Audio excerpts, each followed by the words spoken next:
Muy buenas amigos que nos siguen a través de las redes sociales. Estamos en su programa Ciencia y Teología, un programa que está dedicado a llevar información sobre el conocimiento de la palabra de Dios a nuestros hermanos y amigos cristianos, y por qué no, también a nuestros amigos del mundo escéptico que les interesa darle un poco de seguimiento a los datos que nos ofrece la palabra de Dios. Y hoy tendremos un tema muy interesante, y es el tema de la historia y el origen de la teología, desde sus inicios hasta nuestros días. Un tema bastante amplio, pero que trataremos de la manera más objetiva y más reducida posible para llevarle la mejor información que podamos mostrarle a ustedes a través de este medio de las redes sociales. Y con nosotros está nuestro hermano y amigo Stalin Regalado, licenciado en teología, analista y también investigador de temas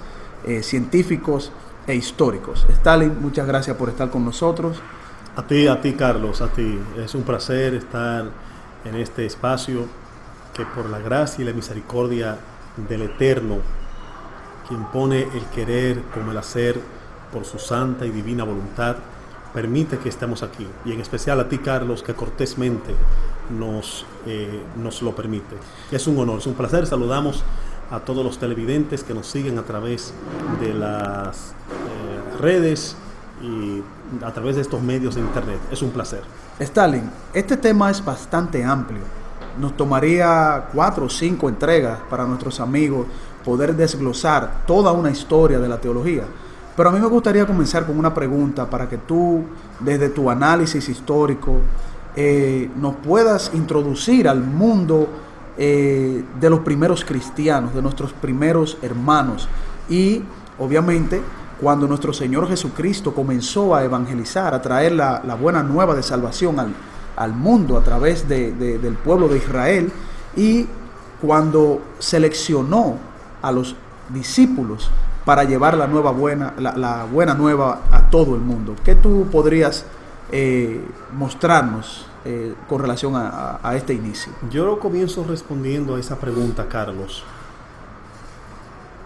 estratificándolo en el sentido de que comenzamos con Jesús. Jesús viene a la tierra, Dios hecho hombre, con su mensaje trae toda una revolución. El mensaje de amar a Dios sobre todas las cosas, el mensaje de amar al prójimo, Carlos, las sanidades, los milagros. Todo esto los discípulos lo fueron acumulando. Los 12 discípulos, los 12 que luego se convirtieron en los 12 apóstoles. Y estos discípulos, para los cristianos que se fueron agregando como seguidores del Maestro, ya cuando Jesús no se encontraba en la tierra, ellos, los 12 apóstoles, continuaron llevando el mensaje, continuando, y en ese recorrido, Carlos, entonces predicaban el evangelio del reino, se sanaban los enfermos, como fue el caso de Pedro, que narra un caso de que con su sombra un enfermo fue sanado. Ahí lo dice el libro de los Hechos, para poner un ejemplo. Más discípulos nuevos se adherían, comenzó a crecer el cristianismo. Bueno, pues esos cristianos nuevos tenían como marco de referencia a quienes veían era a los apóstoles. Los apóstoles llegaron a convertirse en fuente de consulta. Narra la historia que ellos produjeron un documento conocido como la Didache. La Didache fue el documento por excelencia que contenía todo ese arsenal de historia, de vivencias de los 12 apóstoles, de las cosas que vieron directamente, de sus experiencias con Jesús. Y los cristianos, por ende, de ahí se alimentaban, de la Didache.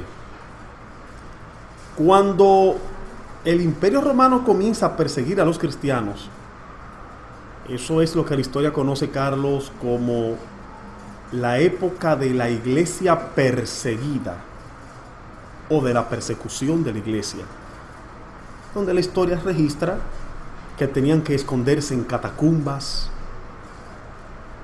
huían, corriéndole a esa persecución. Y puedo comunicarte, Carlos,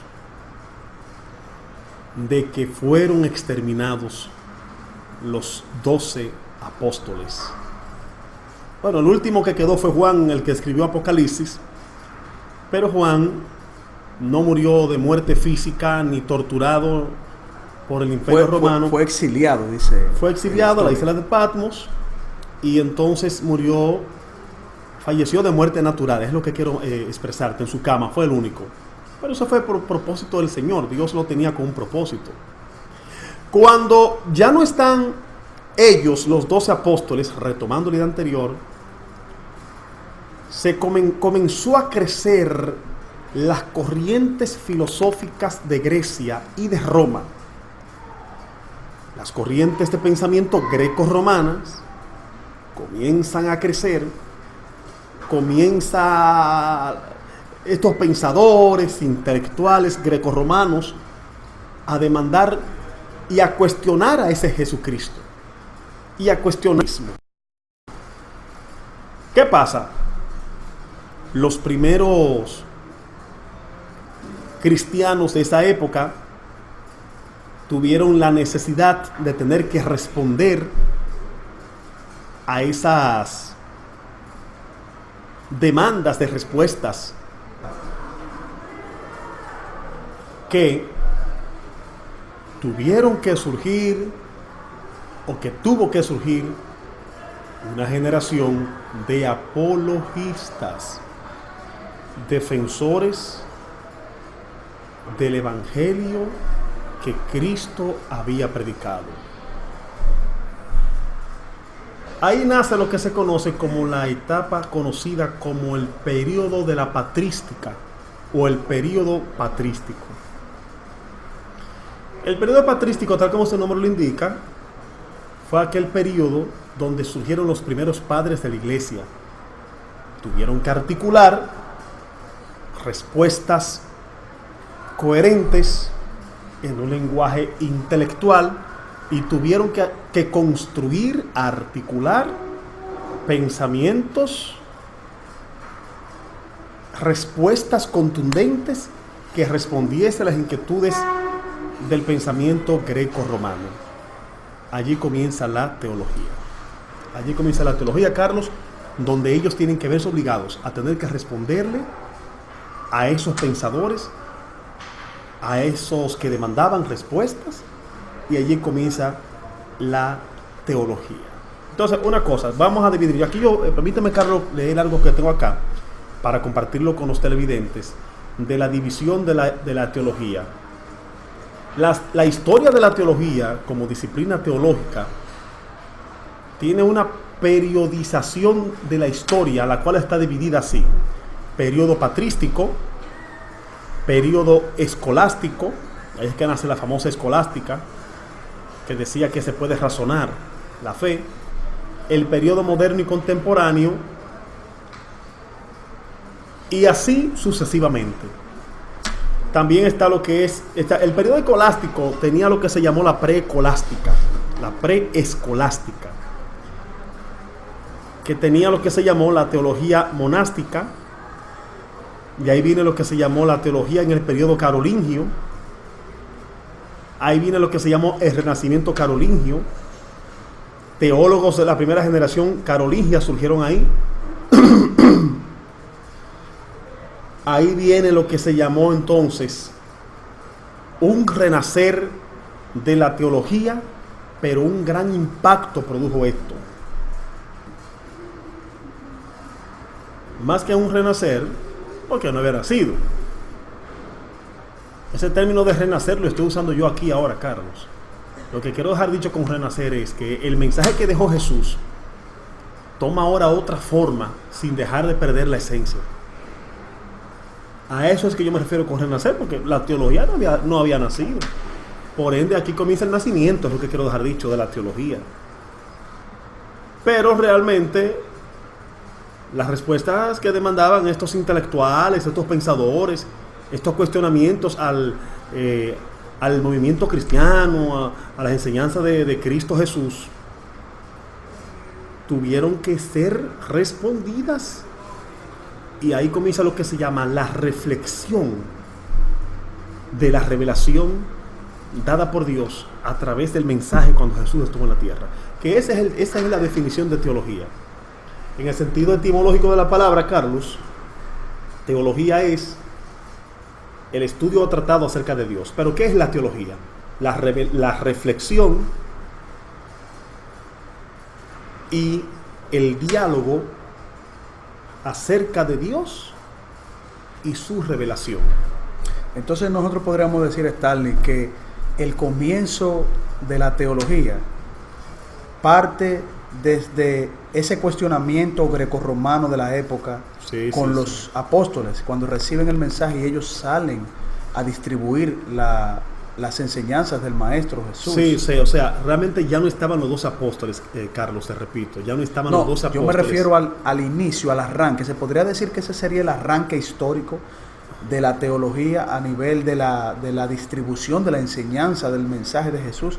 Primero con los apóstoles. No sería ese. No. El arranque de la teología o el inicio de la teología fue con los padres, con los apologistas. Ahí comienza. Entiendo. Okay. Con los primeros apologistas.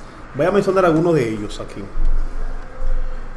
El periodo patrístico, del siglo I al siglo VIII, tiene como protagonistas a los padres apostólicos, Clemente, Ignacio, Policarpo, Papías, Hermas, que a propósito él escribió un documento llamado El Pastor, que fue muy famoso. Cuando tú hablabas del Pastor de Hermas, eso era, ya tú sabes, uno de los documentos de más solvencia crediticia en esa época, El Pastor de Hermas. Entonces te hablé de Clemente, te hablé de Ignacio, te hablé de Policarpo, de Papías, de Hermas, también de Justino, de Tasiano, de Atenágoras, de Teófilo, de Tertuliano. También te hablé de otros, te voy a hablar de otros padres que tuvieron que enfrentar las culturas paganas. Surge un paganismo rampante y ahí comienzan también apologistas a defender.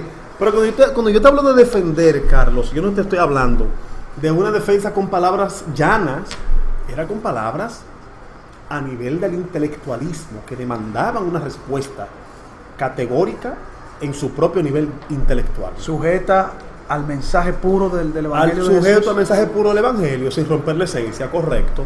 Entonces, esa confrontación con las culturas paganas y la necesidad de aclarar y de profundizar intelectualmente el hecho Cristo, oye la palabra, el hecho Cristo, ensanchó la reflexión a unas alturas tan elevadas que se vieron precisados a tener que articular todo esto y comenzaron a escribir. Ahí vinieron lo que se llamaron las encíclicas, ahí vino lo que se llamó, lo que muchos escritores le llaman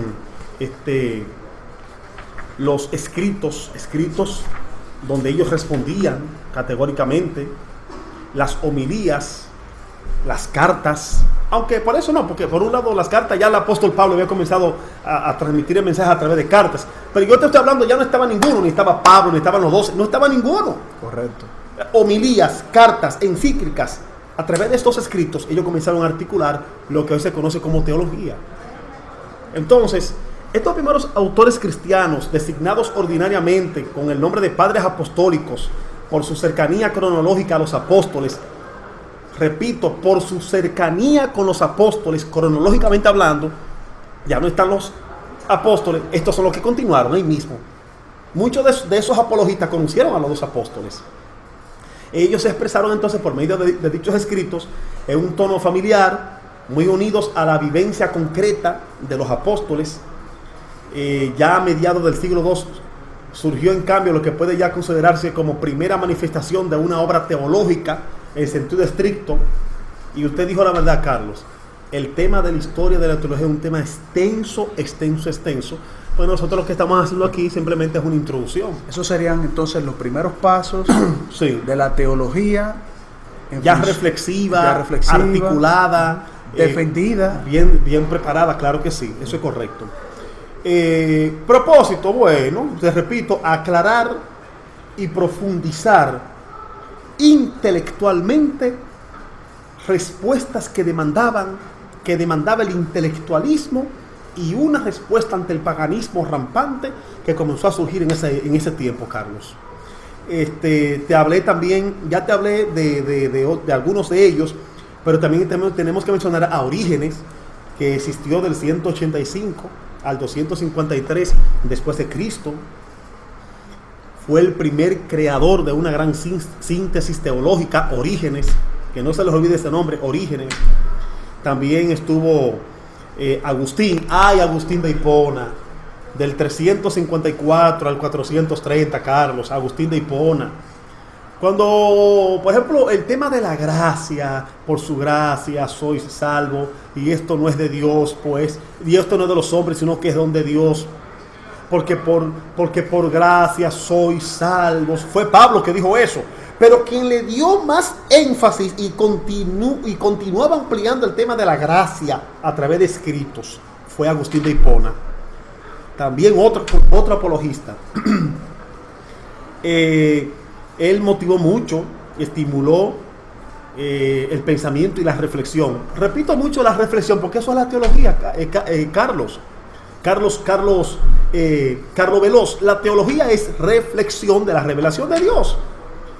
Estas reflexiones de Agustín produjeron grandes estímulos para que los cristianos, los que estudiaban, los que leían, siguieran escribiendo, siguieran articulando sus reflexiones.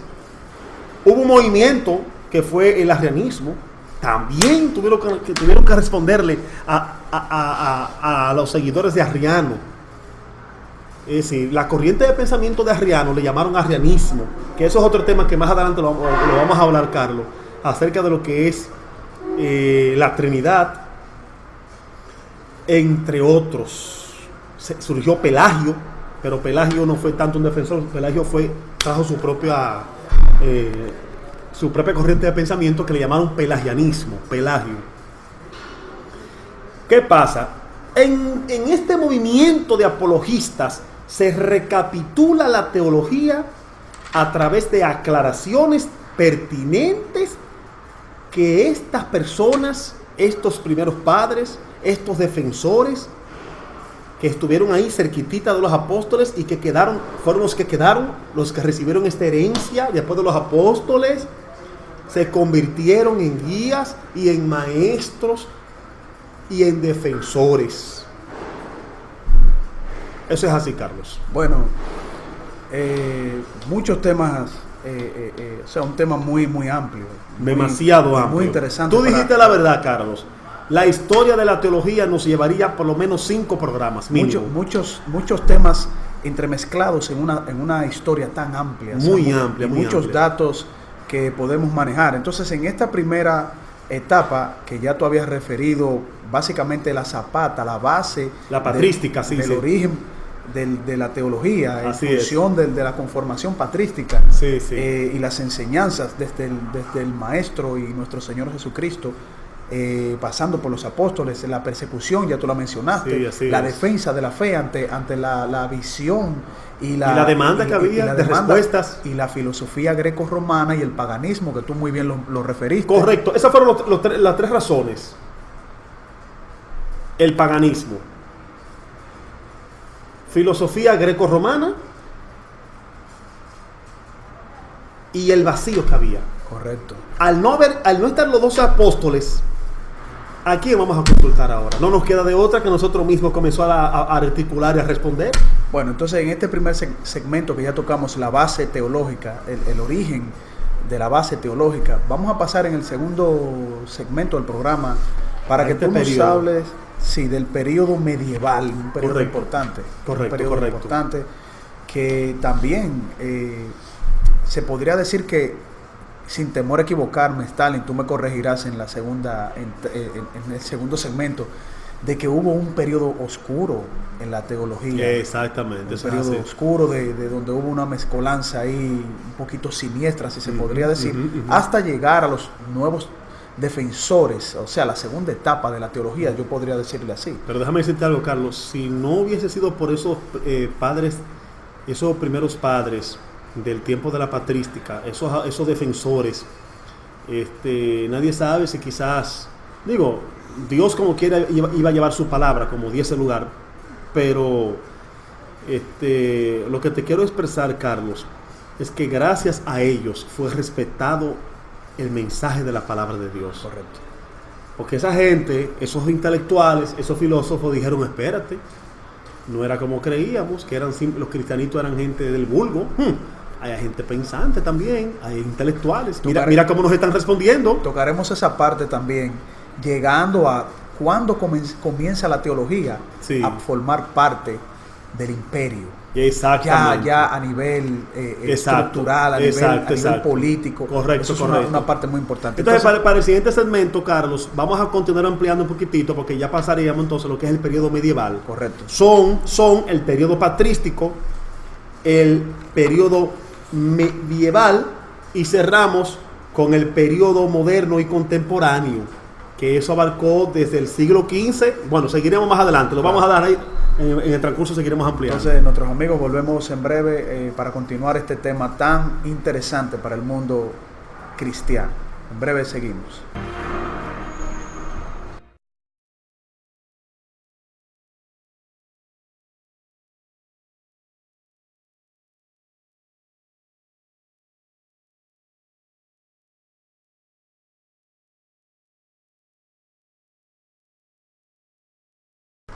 Bien, amigos, continuamos con este tema interesante en su programa Ciencia y Teología. Y como dijimos en el segmento anterior, vamos a abordar desde la edad medieval cómo se manifestó o se fue desarrollando la teología cristiana. Pero antes, Stalin, yo quisiera que tú nos tocaras un poquito sobre el origen de cómo el Imperio Romano acaparó el cristianismo ya desde el origen político, desde la conformación y la estructuración política. Obviamente asumiéndolo el emperador Constantino. Tócanos un poquito cómo, por qué y bajo qué circunstancias el Imperio Romano asumió el cristianismo. ¿Terminó aceptándolo? Dice la historia que Constantino tuvo una revelación donde apareció la cruz y oyó una voz que le dijo: con este signo tú vencerás, con esta señal tú vencerás. Hasta ahora yo te puedo informar que terminó aceptándolo, que fíjate que la historia dice que él lo oficializó y que la madre de él, doña Elena, fue una gran devota cristiana. El problema estuvo en el sincretismo y en la mezcolanza de otras creencias paganas y la insertaron al denominado cristianismo, que se desnaturalizó. Se desvirtuó con ese recibimiento totalmente cultural greco-romano. Totalmente. Y obviamente Constantino, que a pesar de que fue, vamos a decir... Estamos hablando del año 325, ¿oíste? Claro. En el año 325. Estamos hablando de que independientemente de que Constantino estandarizó el cristianismo, lo llevó a un plano político, no siguió las persecuciones, entre comillas, porque él evitó las persecuciones, pero las que estaban de acuerdo con su visión política, exactamente, con su forma de gobierno. Correcto. Entonces, sí podríamos decir de que él fue un impulsor de la distribución cristiana. Eso es así. En una etapa del imperio que estaba en decadencia, que estaba que incluso se dividió, que estaba en una guerra, de hecho. Sí. ¿Qué influencia tú entiendes, aparte de la pagana, de toda esa mezcolanza pagana, tuvo de positivo o negativo, si podríamos decirlo, esa acaparación del cristianismo bajo la tutela de Constantino y esos concilios que que al final de cuentas se quedaron obviamente con los datos más fiables, con los datos más directos, que es lo que nosotros manejamos hoy día. Es verdad. Pero ¿cuáles serían las cosas positivas y negativas que tú como analista, investigador, tú podrías referirnos? Bueno, cosa positiva, se expandió el cristianismo. Lo único que era un cristianismo viciado y corrupto, lamentablemente, que tenía que responder a los propósitos de Roma. Cosas... No el mensaje como tal, entonces sería no, más bien era como el una modus mezcla, operandi. Era como una mezcla del mensaje original que dejó Jesús y sus apóstoles, pero con otras creencias greco-romanas. De hecho, las Biblias realmente que comenzaron a prepararse ya a partir de ese tiempo, ya habían perdido su naturalidad o su origen judío, porque fue como un rompimiento de la iglesia judía, no el judaísmo, sino un rompimiento con los cristianos judíos. Y entonces Roma aprovechó ese vacío, esas coyunturas, entró Constantino y tomó ese, vamos a llamar ese mercado, ya tú sabes, y eso fue así. Bueno, entonces eso sería una parte negativa, pasando la cultura greco-romana y todo eso, esa visión, esa filosofía romana, no del cristianismo puro, sino de aquellas personas que seguían un lineamiento del imperio, se podría decir así. Sí. Pero la cosa positiva que tú refieres es entonces la distribución del cristianismo. Sí, no, y déjame decir una cosa. La teología, ¿en qué fue afectada, Stalin? En que perdió su raíz judía. Las raíces hebreas de la fe cristiana, comenzó a distanciarse porque la contaminaron con creencias celtas, grecas, de Grecia, romana, y mezclaron todo eso. Ahora bien, pero hubo algo bueno también. Los monasterios fueron los lugares donde se comenzó a impartir teología. O sea que eso fue bueno, en cierto modo. Porque eso fue bueno. Sí, el problema del catolicismo o del cristianismo romano, greco-romano, fue el culto a la adoración a las imágenes. Ese fue el problema. Las creencias, Carlos, las creencias que ellos trajeron y la introdujeron al cristianismo. Pero la teología, que no incluía adoración a imágenes, sino como articulación y reflexión, era buena. O sea, la teología preparada por monjes y por sacerdotes católicos todavía se podía seguir. No sé si tú me entiendes la diferencia. Repito, no quiero que se confundan, repito. Independientemente de la adoración a las imágenes, la sustitución del sol por Dios, las fechas, el calendario, decir que Jesús nació un 25 de diciembre cuando no fue así, eso es otro tema. Jesús fue en septiembre, luego lo explicaremos con más calma. Obviamente todavía se sigue investigando porque pero ese es otro tema. Eso es otro tema, no queremos salirnos del tema de la historia de la teología. Correcto. Pero mira, Carlos, yo quiero decir responsablemente que hubieron monjes y sacerdotes católicos que fueron buenos teólogos. De verdad, lo mismo que yo te mencioné. ¿Qué decir, por ejemplo, de Atanasio, de San Atanasio, de San Basilio, de San Cirilo de Jerusalén, de Juan Crisóstomo, de San Ambrosio, de Jerónimo? Jerónimo tomó de la Vulgata Latina y comenzó a preparar lo que hoy conocemos como la Biblia más leída, que luego fue revisada por los monjes Cipriano de Valera y Casiodoro de Reina. Cipriano de Valera y Casiodoro de Reina, dos monjes también católicos, que revisaron la Biblia que había hecho Jerónimo de la Vulgata Latina y la tomaron de ahí, la Vulgata Latina de Jerónimo, la tomaron Casiodoro de Reina y Cipriano de Valera. O sea que todos ellos eran católicos.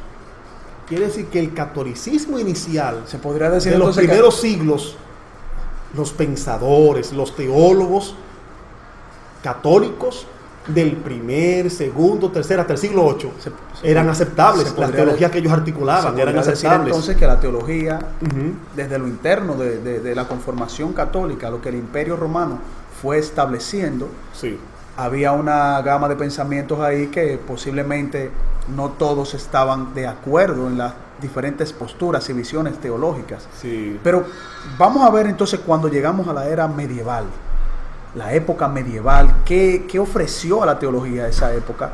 Que obviamente entiendo yo, desde mi punto de vista muy personal, que hubo un gran periodo de oscurantismo a nivel de la interpretación teológica y bíblica. Es correcto eso. Mira, a medida que fue pasando el tiempo, ya cuando llega a la edad medieval, del siglo VIII al siglo XV, repito, siglo VIII al siglo XV, es lo que se conoce como el periodo medieval. Ya aquí había una teología más madura, estructurada, ya había abundantes libros, ya habían escuelas monásticas, escuelas benedictinas. Dentro de los monasterios, estas escuelas benedictinas enseñaban a sus discípulos teología, los preparaban para ser monjes. Es decir, según dice, por ejemplo, una nota como esta que tengo acá, Carlos, dice, oye esto, Carlos Veloso, durante los primeros siglos de la Edad Media, es decir, en la primera parte del periodo alto medieval, y más concretamente, entre los años 750 al año 1100 después de Cristo, domina, por lo que al teologizar se refiere, la teología monástica. Repito, del 750 al 1100 después de Cristo, a esto se le llamó el periodo alto medieval, donde reinó la teología monástica, una teología nacida en el seno de las escuelas monásticas existentes en los monasterios benedictinos, que consistió sobre todo en un comentario a la Sagrada Escritura, desarrollado al modo de una lectio o lectura meditada de los textos bíblicos apoyada en los autores patrísticos. Las escuelas monásticas surgieron en la edad carolingia como fruto de la reforma de la orden benedictina, que tuvo lugar por entonces y constituyeron un foco cultural de extraordinaria importancia. Aquí surgieron grandes pensadores como Alcuino de York, Rabano Mauro, Anselmo de Canterbury, los cuales pudieron ser considerados, si hacemos justicia, los iniciadores de la teología medieval, porque pusieron las bases metodológicas de la teología escolástica propiamente dicha. Y te dijo ahorita que la escolástica fue aquel movimiento que promovía que la Biblia no solamente se podía asumir, la palabra de Dios no solamente se podía asumir por fe, sino también por medio de la razón. Ya hacia el año 1100 después de Cristo apareció en los burgos o ciudades de Occidente escuelas catedralaticias o catedráticas. Escuelas, lo voy a decir más pausado, catedralicias. Escuelas catedralicias nacidas y desarrolladas en torno a las catedrales.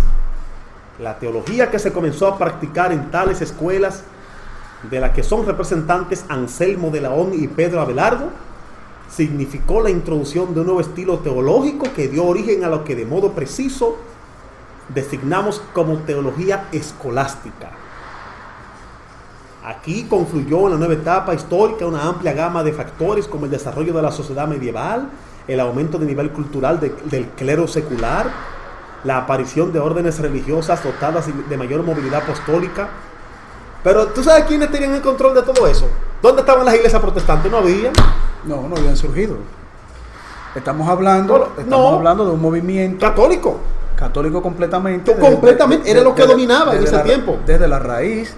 Estamos hablando que lo mencionamos, Constantino, siglo VIII, luego pasando al siglo XV. Exacto. Ahora bien, una pregunta algo complicada para el programa.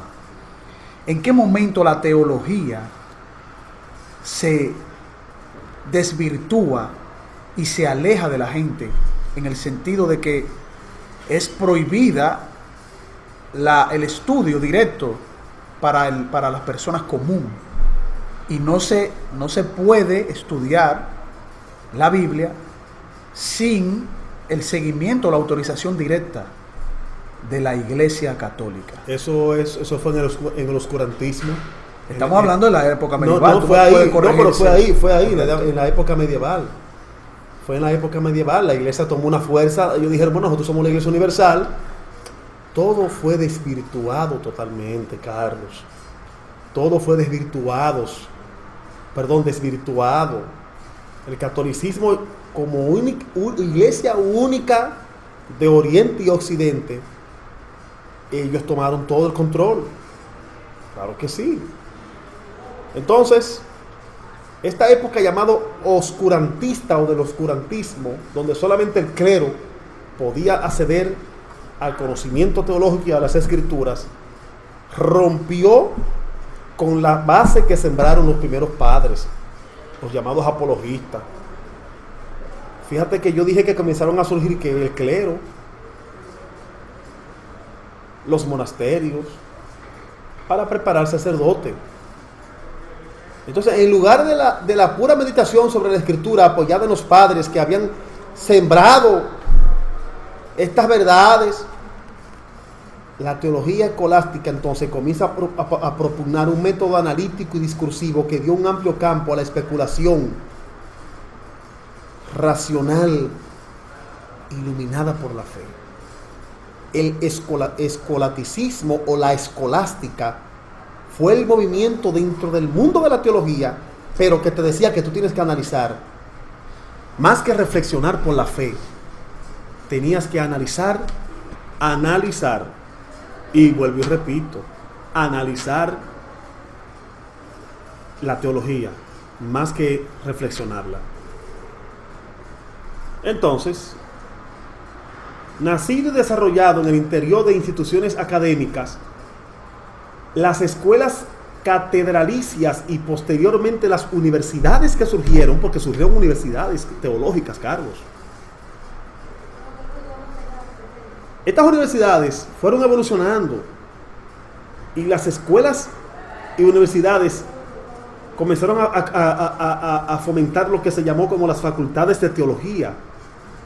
El teologizar escolástico, es decir, la teología con la razón y el análisis, distanciado ya un poquito de la reflexión, fue evolucionando, Carlos, dando origen a desarrollos especulativos, cada vez más amplios y de una cumbre en la historia general del pensamiento. Es decir, que ahí comenzó lo que se llamó, en su máxima expresión, la exposición académica, la summas teológicas. Por ejemplo, Agustín creó su summa teológica, San Agustín, y así sucesivamente. La aparición de escritos en producciones proporcionadas. Entonces, la escolástica, yo quiero explicar algo. Propiamente dicho, tuvo de hecho una larga historia, Carlos. La escolástica tuvo una larga historia, dentro de la que pueden distinguirse varias fases y subperíodos. Dentro de ellos están, Carlos, la alta escolástica, la baja escolástica, la escolástica renacentista y la escolástica barroca. La alta escolástica, que va del año 1100 al año 1300 después de Cristo. Este periodo en el que se sitúan las figuras más importantes y representativas como Pedro Lombardo, Alejandro de Ales, Buenaventura, Alberto Magno, Tomás de Aquino, Beato Juan Duns Escoto, fue en la escolástica, en la alta escolástica. Ahí sí es verdad que del año 1100 al 1300 usted tenía que apelar a la razón, a la crítica y al análisis de la teología. En la baja escolástica, que fue del 1300 al 1500, en esta época, época en parte creadora y en parte de decadencia, y en el que la reflexión se escinde en disputas. ¿Qué pasó en la baja escolástica del año 1300 al 1500, Carlos? En la baja escolástica, tal como su nombre lo indica, una baja, una decadencia. Ya no era reflexión, ya eran disputas que había entre las escuelas de pensamiento de los teólogos. Se pierde y se alejan ellos del núcleo de las bases que sentaron los apologistas. Aquí tenemos que mencionar la escolástica renacentista de comienzos a mediados del siglo XVI. Mira, quiero aclarar que Martín Lutero, que era un monje católico, conocido por haber clavado en la catedral de Gutenberg, Alemania, las 95 tesis que trajo todo un boom y de donde salieron las iglesias protestantes, él estuvo entre la baja escolástica y la escolástica renacentista, porque fue en el 1517, 31 de octubre del 1517, donde Martín Lutero clava en la catedral de Gutenberg, Alemania, Carlos Veloz, las 95 tesis, donde él decía 95 razones por las cuales él entendía que el clero y la iglesia estaban caminando mal, y también el Papa. Repito, fue en ese tiempo. Se podría decir que fue toda una revolución, las 95 tesis de Martín Lutero. Afectó al mundo. Porque fue... partió la historia en un antes y un después. Un antes y un después de la teología. Claro. Y todo ese proceso que tú has venido mencionando, desde Constantino hacia Lutero, independientemente de que la teología tuvo diferentes etapas del conocimiento y del estudio de la Biblia. Como lo hemos mencionado acá. Correcto. Pero Lutero hace el stop, hace como la parada fuerte. Definitivamente, así es.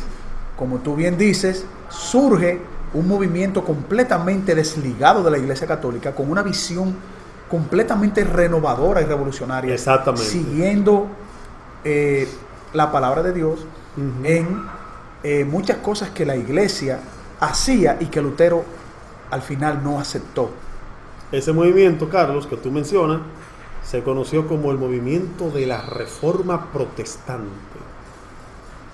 A partir del 31 de octubre de 1517, como decimos los latinos, otro gallo cantó. Sí.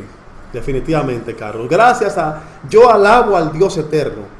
Y perdóname si te suena un poquito parcializado, Carlos, porque aquí lo que estamos es hablando como analistas y teólogos e investigadores, pero alabo al Señor por el surgimiento de Martín Lutero, porque rompió con el oscurantismo que había hasta en la teología, trajo cambios.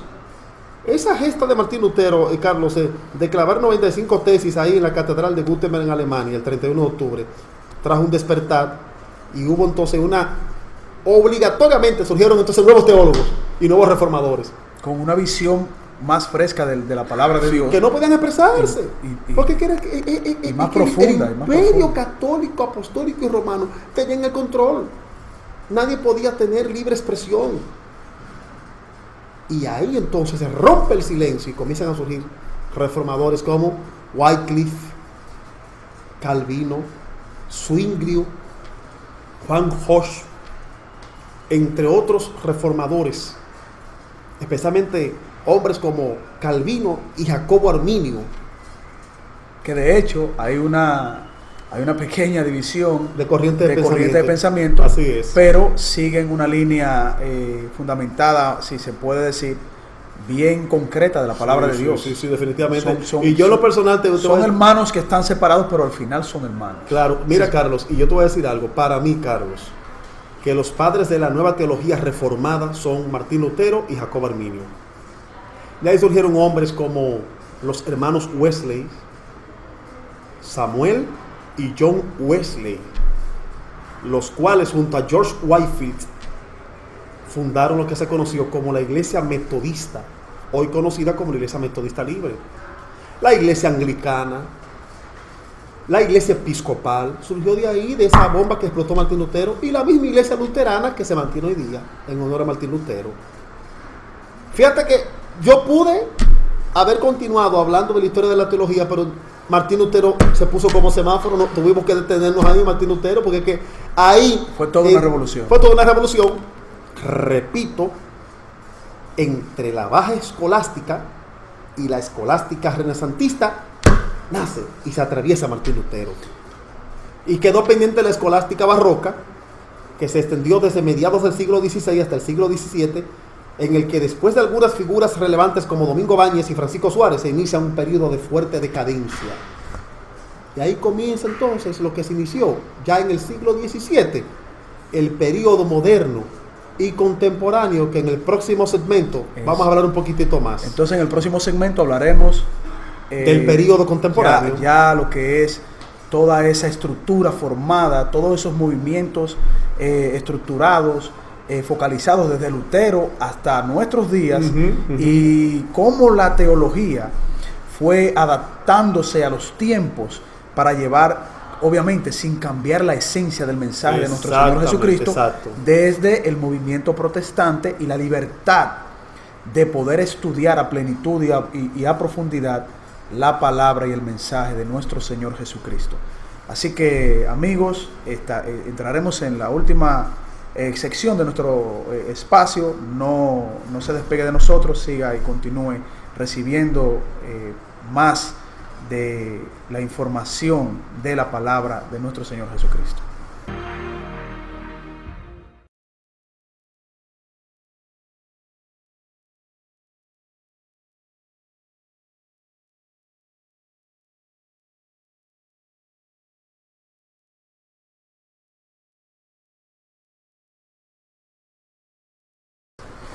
Bien, amigos, continuamos con este último segmento en su programa Ciencia y Teología, y vamos a hablar del periodo contemporáneo de la teología, cómo se desarrolló hasta estos días y qué nos han ofrecido los padres de la teología en función de nuestra época. Stalin, puedes continuar. La teología estaba encerrada ya a unos cuantos, al clero,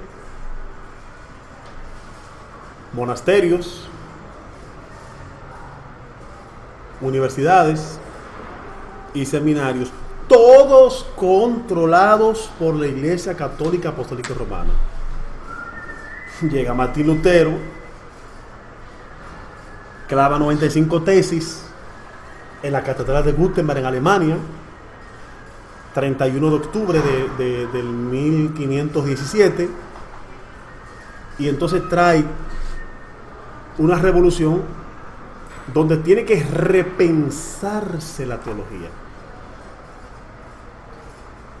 Esa teología, articulada en el periodo escolástico, ahora tiene que ser repensada.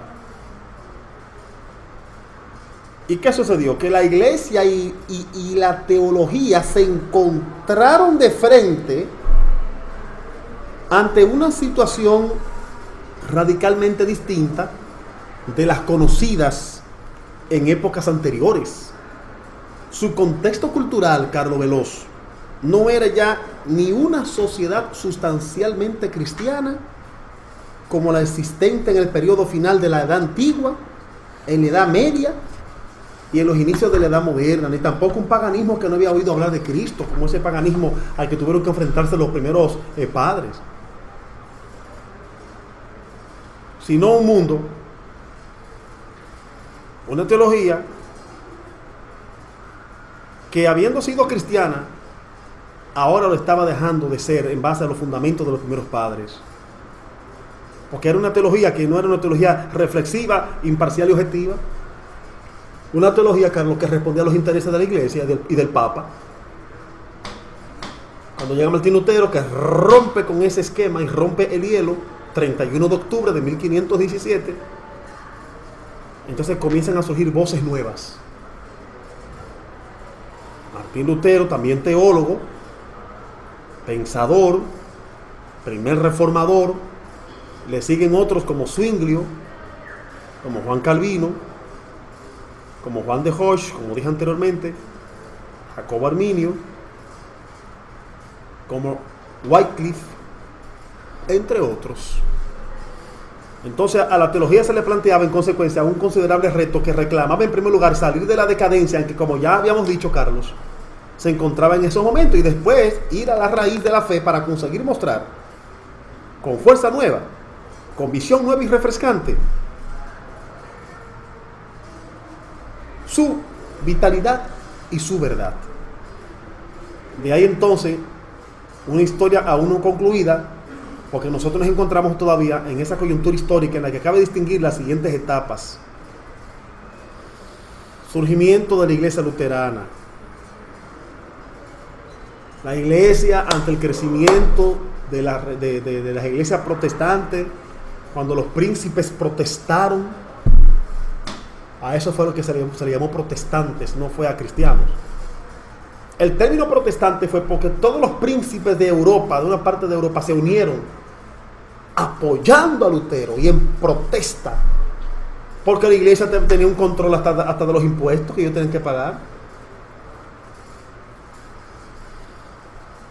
Entonces, y ahí protestaron ellos. Podríamos decir que esa transformación teológica, sí, desde las 95 tesis de Lutero, se repensó la teología de nuevo. Se repiensa la teología, llegamos a analizar y a estudiar la palabra de Dios desde una cosmovisión más general, más asequible a la gente, ¿no? A los que querían conocer la palabra de Dios, que no se permitía dentro de una época que fue oscurantista, que ya tú lo habías mencionado en las primeras entregas de este programa.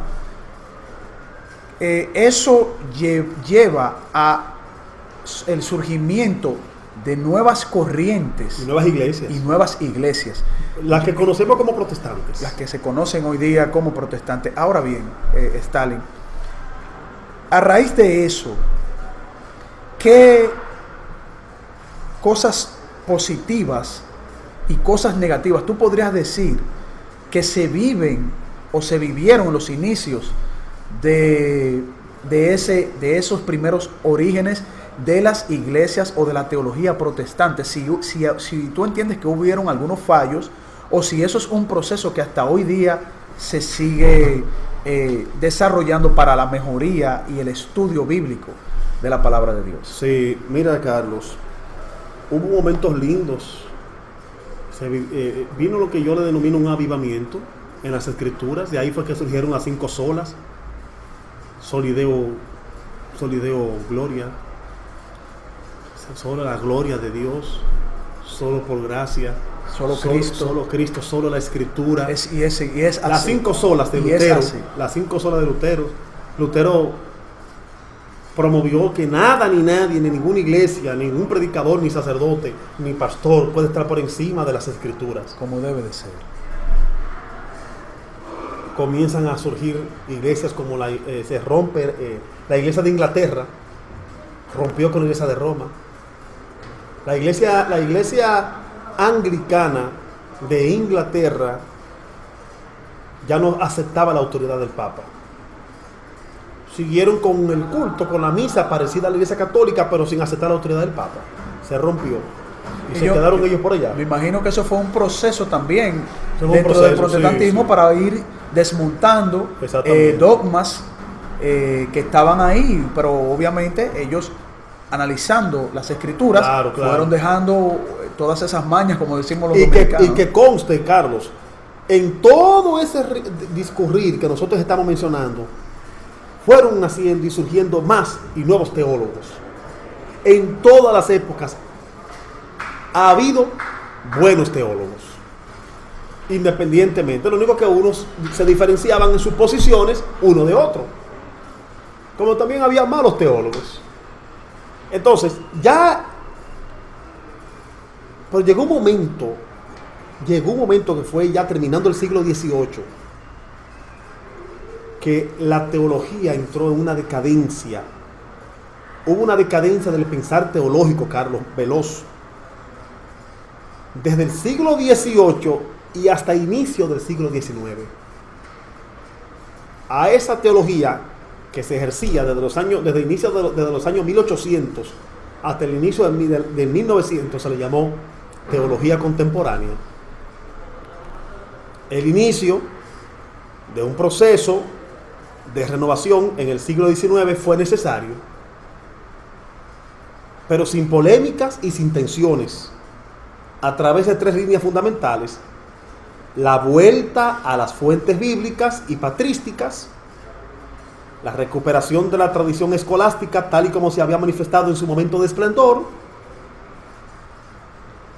y el diálogo con algunas corrientes del pensamiento moderno, particularmente en su versión idealista y romántica. La plenitud de tal renovación, que cabe situar en torno al Concilio Vaticano II, ese concilio, llamado Concilio Vaticano II, la Iglesia Apostólica, Católica y Romana, también tuvo que abrirse. Fue tan fuerte el golpe que le dio Martín Lutero, que no le quedó de otra ya, en el siglo XVIII, a la Iglesia Católica, Apostólica y Romana, que abrirse. Y allí surge el Concilio Vaticano II, el cual fue un punto decisivo de referencia para la valoración del procedente desarrollo de la teología y para el juicio sobre la situación actual y su historia futura. Entonces, pensadores como Rudolf, por ejemplo, teólogos alemanes surgieron ahí también, ahí en el 1800 y pico, como Rodolfo Buttmann, como Luis Berkhoff, como pensadores importantísimos, aunque Luis Berkhoff estaba por acá, era holandés y se radicó en los Estados Unidos, pero fueron pensadores y fueron teólogos muy prominentes en esa época.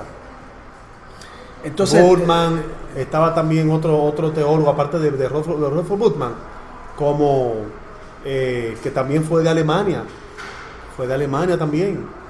Ahora el nombre se me va de ese teólogo alemán muy prominente, que ellos fueron los que jugaron un rol protagónico en la teología contemporánea. Pero entonces, vamos a decir, todo ese desarrollo del estudio y la teología. Pero fíjate, Carlos, hasta nuestros días tú entenderías también, Stalin, dentro de tu análisis, sí, ya sí. Estamos llegando casi a la parte final del programa. Tú entenderías que en la era moderna, en nuestra época, la teología está siguiendo o se está enfrentando a teologías que no son sanas, no van acorde con la palabra de Dios, viendo desde los orígenes o el inicio de la teología pura, desde estos datos que tú nos has traído, de que en la actualidad la teología está yendo por buen camino, pero también se está enfrentando a teologías que no son acorde a la palabra de Dios. Yo sitúo tu pregunta. Para responderte a esa pregunta, yo la sitúo a partir del año 1950 y específicamente con su mayor esplendor en el año 1970. La mentalidad del joven de los años 70, específicamente por acá por los Estados Unidos con el surgimiento de los hippies, trajo que ellos se rebelaron contra lo establecido. Comienza una revolución hasta en el pensamiento teológico y surge lo que se llamó la teonomía. Es decir, yo tengo mi propia teología autónoma. Yo soy libre de pensar y de ver a Dios e interpretar a Dios y a su revelación y la espiritualidad en torno a mi concepto preconcebido con una mente posmodernista. Eso es peligroso. Entonces, surge lo que se conoce la teonomía, que es un concepto y es una figura que realmente se le conoce como la teología del propio yo. Para muchos grupos, la teología tradicional ya no respondía a las preguntas y a las inquietudes del hombre de hoy. Pero también estamos hablando que antes de los años 70, vamos a decir también con la catástrofe de la Primera y Segunda Guerra Mundial, hubo mucho gracias por decirlo, teológicos. Es lo que te estoy hablando. Entonces, ¿qué pasa? Un mundo que necesitaba respuesta, crisis, se necesitaba articular una teología contextualizada a lo que estaba pasando en el mundo, que respondiese a eso, pero sale de ahí también una teología liberal abierta, creada por el pensamiento liberal, donde no me identifico con ninguna iglesia, cuando tampoco me identifico con el tradicionalismo eclesiástico, pero tampoco no es que yo no creo en Dios. Oye, mira qué cosa esta, hasta un poquito contraproducente. Fíjate cómo la teología fue evolucionando. Claro, las iglesias, por ejemplo, protestantes, siempre han mantenido su teología evangélica. La iglesia católica siempre ha mantenido su teología católica. Con algunas variaciones. Con algunas variaciones. Para adaptarse. No, porque surgieron movimientos dentro de la iglesia católica, por ejemplo, como el movimiento carismático, la renovación carismática. Claro, pero eso es otra cosa, claro. Porque eso no es teología. Eso es un movimiento de la carisma, donde tuvieron apertura a la carisma del espíritu, del espíritu, a los dogmas. Digo, a los dogmas, no, a los dones, perdón. A los dones. Exacto. Hablar en lengua, recibir la palabra de Dios, pero eso es otro tema. Pero la teonomía, que es una propia teología pensada libremente, sin tapujos ni ataduras denominacionales, a partir de los años 70, tú dijiste algo importante, de la detonación de ambas guerras, la Primera y la Segunda Guerra Mundial, siguió corriendo, años 50, cuando llega el año 60, los años 60 comienza entonces la cosa a revolucionar, y ya a partir de acá, eso no ha variado. Tanto es así que dentro de las mismas iglesias protestantes hay muchas ramificaciones incontables, iglesias evangélicas con otras ramificaciones incontables. La iglesia católica con la revolución esta de la renovación carismática, y entre otras cosas más, ya la teología en sí misma está muy dividida, Carlos. Tenemos una teología ya muy abierta, con varias ramificaciones también. Teología, señores, ha tenido también varias ramificaciones también. Definitivamente ha sufrido muchos cambios. Bueno, entonces, lo que sí podríamos decir es que para tener una teología adecuada, ¿cuáles serían tus consejos ya para cerrar el programa? Partiendo de que tenemos que basarnos sola y únicamente en la palabra de Dios, en la Biblia. Dejar que sea la Biblia que sea su propio intérprete. Un texto bíblico fuera de contexto produce un pretexto. Una exégesis mal aplicada produce una eisegesis. Una Biblia leída y estudiada sin las reglas de la hermenéutica es una Biblia mal interpretada. Lo primero que yo aconsejo es pedir en oración la dirección de Dios, la dirección del Espíritu Santo, aunque suene dogmático, pero es la realidad. Es la realidad. Es lo que nos manda nuestro Señor Jesucristo. Segundo, apropiese de herramientas. Vaya a una librería cristiana y busque un diccionario bíblico. Compre un comentario bíblico. Compre un interlineal greco-romano y un interlineal hebreo-español. Trate de ir a un seminario bíblico y capacítese. Lea, investigue. Y la mejor teología es aquella que no tiene las escrituras por debajo.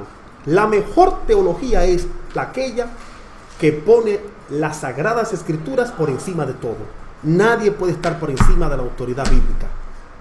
Es cuanto. Y también quiero aportar que no podemos, como tú le llamas, que en conversaciones que hemos tenido, los versículos forzarlos. Sí, porque hay gente que quieren, para sacar lo que ellos entienden de ese versículo, lo forzan el versículo, para que el versículo le diga a ellos no lo que Dios quiere decir, esté acorde a su necesidad, sino lo que ellos quieran. Sí, exactamente. Es cierto. Una cosa que quiero aclarar, Carlos, junto con los agradecimientos a Dios y a ti por este privilegio que me has dado, es que hablar de la historia de la teología y su evolución no es un tema para un solo programa, Carlos. Es un tema bastante largo. Quizás hubo cosas que se nos quedaron, pero entiéndanlo, lo que hemos hecho es el esfuerzo de llevar pinceladas y un resumen a modo de síntesis de las cosas más importantes. Pero faltó muchísimo dato, Carlos. Claro que sí, ¿no? Y tú te mantendrás con nosotros en este programa, tú eres parte del programa, claro, tú eres sí, de los directores y de los investigadores que va a llevar un sinnúmero de temas importantísimos para nuestros hermanos cristianos y también para las personas que están interesadas en conocer la historia del cristianismo y que no se dejen engañar con mucha gente que están en la calle vendiéndole un cristianismo que no es real. Eso es así. Nosotros, en nuestra humilde colaboración, tratamos de llevar la información lo más objetiva posible para que no solamente sea lo que nosotros digamos, sino que también nuestros amigos investiguen y puedan contactar a través de la historia y a través de la palabra de Dios de que la teología es todo lo que nosotros traímos y referimos en este programa que les llevamos hoy. Carlos, ¿tú me permites decir algo? Claro. Si algún televidente, si usted quiere tener contacto conmigo, me puede escribir a mi correo electrónico, ya sea para hacer algún comentario. Que está en pantalla. Dice así, stalinregalado@gmail.com. Stalin se escribe así, S-T-A-L y latina N, S-T-A-L y latina N, Stalin. Entonces, Stalin regalado, mi apellido es regalado, Stalin regalado@gmail.com.